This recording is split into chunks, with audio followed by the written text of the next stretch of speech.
Dále. Dobrý den. Jsem nechal otevřený korála. Dobrý den. Dobrý den, dobrý den, dobrý den. Vy jste tady ředitel? Ne, ředitelka. A vy jste kdo? Já jsem Antonín Bláha. Kamarádi mi říkají, že Tomáš Hlucho Němec. Němec. Hlucho Němec, Tom. To bude špatná domluva, pane, no. Pořád lepší než Maďar. Tak co byste si přál? Já jsem přišel na ten inzerát, že scháníte překladatele do znakové řeči. Jo? Vy byste mohl překládat tak maximálně vagóny, člověče. No, tak... Jo, počkejte, překladatel. Překladatel do znakové řeči. No to je výborný, posaďte se, sedněte Děkuju. si u nás, prosím, no. Na vás zrovna čekám, člověče. Oni už tady byli včera dva. Jo. Ty byli ale už příliš handicapovaný, no jo. Představte si. Jo. Ona si tady sedla, začala prse mlátit o stůl, on na ní stál Jo. a měl rozevřený deštník. No ona mu chtěla říct, aby šel pro mlíko a on jí říkal, venku prší, no a byla to pravda. Tak to bylo slabší, no. Tak máte nějaké zkušenosti, nějakou praxi, co vy na to, co? Nedáte si něco k pití? K pitě vodu. Voda není? Ne, jenom... Prosím, vodka. Jenom vodu. Ne. Vodu. Prosím, pane, jen si Ne, já víte. vodu. Já potom... Když to umíte s rukama. Já potom špatně mluvím, po vodce blbě mluvím. Poslyšte, ale vy mluvíte docela dobře. Já. Máte vůbec potřebnou kvalifikaci na vykonávání podobného zaměstnání? Kvalifikace. No. Kvalifikace... Víte co, já jsem nenoslychový. Já neslyším vůbec, ale já odezírám. Já vás vůbec neslyším. Aha.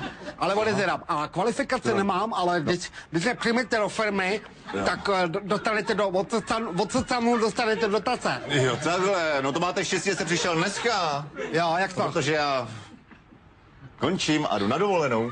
Jo. A jede tak Made, nebo Pademede. Mořik. Made, ne Pademede, ale Made. Voda, slunce. Já. A jedete auta, nebo letecké. Jestli někdo poletí, tak poletíte vy, nepak. Já nikomu nevěřím, jenom po vlastní ose, rozumíte? A jedete přítelkyni, nebo přítelem, nebo...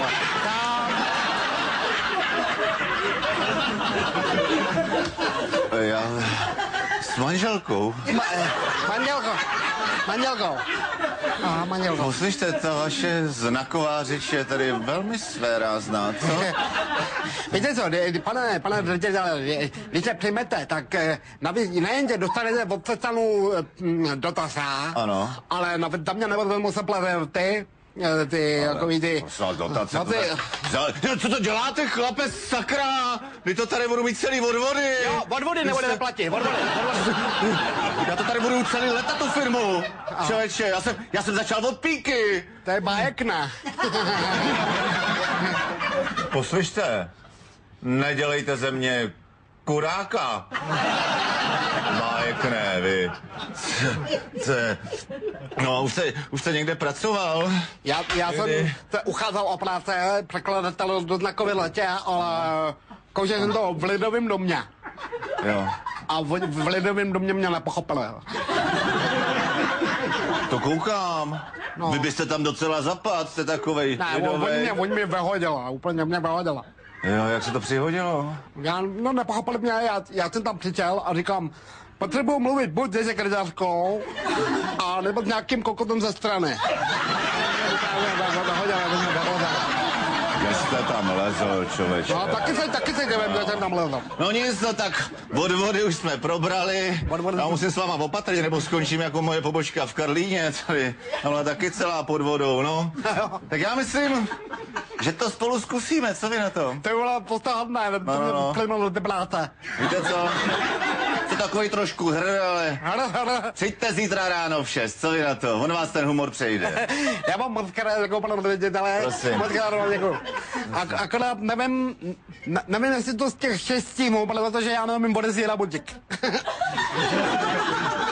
Neumím odezírat budík, já ho neslyším. Já jsem slyšel. Aha, já jsem vás neviděl. Tak to zkuste jinak. Dobré, naschledanou. Naschledanou.